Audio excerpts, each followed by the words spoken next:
Hello everyone, I hope you guys are having a wonderful day, making some really good trades, and yup, let's just get into it. And right now we can see that Bitcoin has currently rallied all the way back up to $24,305, which was like my next target right here, right around these levels. And you can see we tagged that level perfectly right now. We're trying to break back into this channel at the moment, and you guys can see on that 4-hour time frame it's just a very big wick right now. But if we zoom into that 1-hour time frame, we can see that Bitcoin is actually trying to hold this as support right now. But if it's not able to hold this support, your next level of support after that, after it breaks, if it does break back down, it's going to be $23,300. If it does do this, I would think that we will most likely keep going down towards the downside, as we've seen in the past during FOMC days. We could see huge pumps, huge massive rallies in the equity markets, and then we could see a dump that is soon to be followed right after, right? So you can see that today we had a very nice update today, but unfortunately, you know, it kind of ended towards a little bit of a profit taking near the end of the day. And now, you know, market's gonna really digest that report overnight, and we're gonna have to see what happens. And stay tuned, because we're gonna be talking about the S&P, and we're gonna be talking about all the commodities like natural gas and gold and oil and all that's good stuff. So stay tuned, guys. So right now, let's just do our crypto analysis, and we can see that Bitcoin right now is getting a little bit of sell pressure at the moment. You guys can take a look on that 1-hour time frame on wave trend. We're getting a little bit of a red cross here. MACD starting to cut back in here. Let's take a look at that daily time frame. You can see that we are on that red on that MACD. You're getting some strong signals on that daily time frame. But let's move over to market cipher and let's see what's going to be going on over there.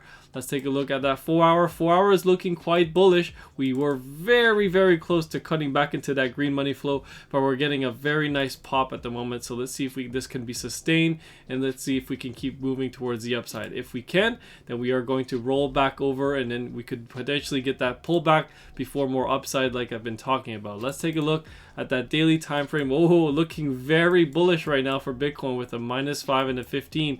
And on top of that, we got a green dot confirming that we are going to get some more upside. So let's see who's going to be right. Which indicator is going to play out the nicest here? Is it going to be market cipher with all that green money flow, or is it going to be that wave trend indicator that's getting a little bit of some strong sell signals here? But again, we've seen some strong sell signals before, and during that big rally during 2021, and eventually we did get a pullback, but it wasn't until we rallied like over 21%. And there's still some key levels that Bitcoin could tag before we get you know, a pullback. And right now Bitcoin still has to take over that $25,000 target, and then you got that low from 26,000, and finally you got that $30,000 psychological level, and then you got the highs right around here, right around 32,000. Or basically right around 32,000 would be a strong area of resistance for Bitcoin as well. So let's keep going here. Let's take a look at the S&P quickly. By the way, just want to mention to you guys, Bitcoin did make a new high, and again, we got another tag on this trend line here for the RSI, showing you that the bearish divergence is you know, continuing, obviously. And like I said many times before, bearish divergences can take a very long time to play out. And I think I reiterated this many times during the live streams, that bearish divergences can go on for a very long time until, you know, they finally play out, and then you get that big drop. Because, you know, once you do get that major drop, it does happen, but it happens quick, right? So the RSI just dips back down to 0, but the price drops dramatically as well, and then you start to chop around sideways, and you get that big bounce back up towards the upside eventually. But yeah, overall, that's kind of how it works. Let's keep going here. Let's take a look at the S&P 500. And boy, oh boy, did we get a very nice rally today. And I just want to let you guys know that I did have my trend line right here set around that close right here for the S&P, because I don't want you guys to think that I'm just moving my lines at every video, and I want you guys to know that I did move it today during you know, when I was at work, and I can give you a little bit of a reason why I moved it a little bit higher, is that we got a little bit of a pivot low right here, and you guys can see that we did get some support, some bounces right around this level as well. We got a nice bounce here as well. You know, we did get that big wick, but we ended up closing just above that level, and we, you know, I guess you could say we retested right here as a little bit of resistance. But overall, I would say that this would be a valid level of resistance. And then you got this rejection here, and you can see that we closed right underneath it. We did get a wick above, but so far we closed underneath it, which is the important part. So if the markets get rejected tomorrow, it could happen. You never know. Let me just show you guys a little bit of a picture that, you know, happens on FOMC days. I think this was the last one for FOMC on December 14. You guys can see that we got a nice, you know, we dumped into FOMC, then we pumped all the way back up, and then kind of chopped sideways. And after, you know, you can see that the market closed, and then we opened the next day with a huge gap down towards the downside, and we dropped, like, eventually after a few training sessions, we went all the way back down to 38,000, which was this is basically what happened, right? We, you know, we got that huge pump up, we came back down, and we opened a little bit lower, and then we got that big dump towards the downside. Let's take a look at some other ones as well on FOMC days. Like this one was today. I could just show you guys very quick. I think I could show you guys very quickly here. This was the one that we got from today. You guys can see that we had a huge rally and then a bit of a sell-off near the end of the day. Are we going to open up higher? Are we going to open up lower? Are we open up a break even? Let's just see how the market digests the news. I still think that Powell is probably going to raise the rates significantly more. The market really doesn't seem to believe him. And I can show you guys as well this one right here. This one was from May. Oh, that's really bad. I think this one was from May 4th, 2022. You can see we had that FOMC day, a massive rally in the markets, and then the next day we opened lower, and then we start to sell off significantly. I'm not saying that's what's going to happen, but I'm saying it's a possibility, right? If we keep moving towards the upside and earnings are better than expected on Apple and Google, then you can expect that we're probably going to go up to 4,200 on the S&P, and then after we take out that level, my final target for the S&P would be 4,300. And if we get to that level, I actually expect us to start chopping sideways significantly here before our next major leg down in the markets, because I don't believe that the economy is doing well, and the stock market is clearly not a reflection of how the economy is performing, because as the economy gets worse and worse and worse, the markets keep on rallying more and more because they think that a recession is going to be very shallow, and they think that Powell will come to the rescue immediately. But I think that Powell will be very reluctant to do that because of how, you know, high inflation this still will be, and he's going to be very reluctant into letting off on inflation going back up. As we guys can see, back in the 1970s, we could see that inflation would skyrocket like crazy, even with record high interest rates, and when they would ease off the pedals, inflation would shoot all the way back up. So time to learn some lessons from the 1970s, right? Okay, let's move on here.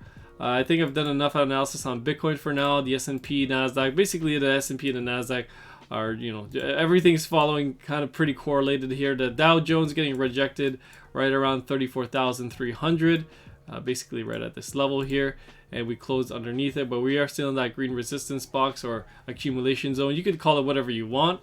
Once we're above it, maybe it's an accumulation zone. Once we're underneath it, maybe it's resistance. But yeah, let's dive right into commodities, and let's get right into natural gas right here, right for you guys.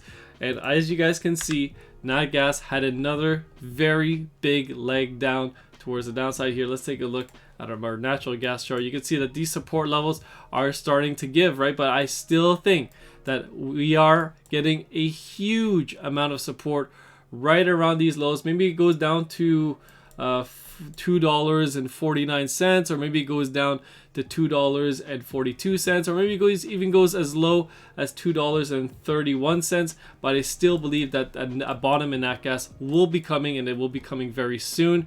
You guys can take a look at how oversold it is at the moment. You can also see we're still getting a very nice bearish divergence. It's still playing out. We're still making lower lows with higher lows on the RSI. Let's take a look at, well, I was gonna show you guys the not the MACD, the EMA ribbons on the 4-hour time frame. Where is it? Oh, it's right here. You guys can see that we've been just getting consistently rejected at that 20 EMA on, you know, natural gas. And if we can finally get above it, I think that we could, you know, start to form a bottoming candle. But we want to see this bottom be confirmed with a potential bullish engulfing candle or a W pattern or a bottoming tail. But we did get a very nice bottoming tail the other day, and then we had a sideways day, and then we gapped down on Monday. So, you know, natural gas is a very volatile asset, so always be careful trading it. And if you don't have the stomach for volatility, then, you know, stay out of the markets and just sit on the sidelines, right? Let's take a look at our fib retracement, something that I wanted to show you guys. Maybe we'll get a fresh chart going because I've got just so much crap on that chart. I got so many trend lines. I kind of just want to show you guys what I'm talking about as well. We could show you, I'll show you from the swing, from the pivot low right here, all the way to this pivot high. We can make sure that we're getting a very nice level as well. We'll make sure that we're tagging it perfectly so no one gets upset inside the comments. And there you go. I think that's pretty good for the top right there as well. And let's zoom in towards where we are at the moment, and you guys can see how, or basically we're so close to tagging that 1.618, which is a huge level of like you know, support as well. That I love seeing massive levels of support coming in line with fib retracements as well. It's always really nice to see that. And again, if we could tag this level right here, potentially get a bullish engulfing candle, that'll be my confirmation of a potential buy signal. Maybe you guys can get in on this trade at the lows, but it's up to you guys, up to your risk tolerance, whatever you guys want to do. Then again, we've had some massive rallies tagging at $2.50 level. Let's see if we're going to get one tomorrow or if we're going to see more downside. Stay tuned for more updates. Let's take a look at gold today.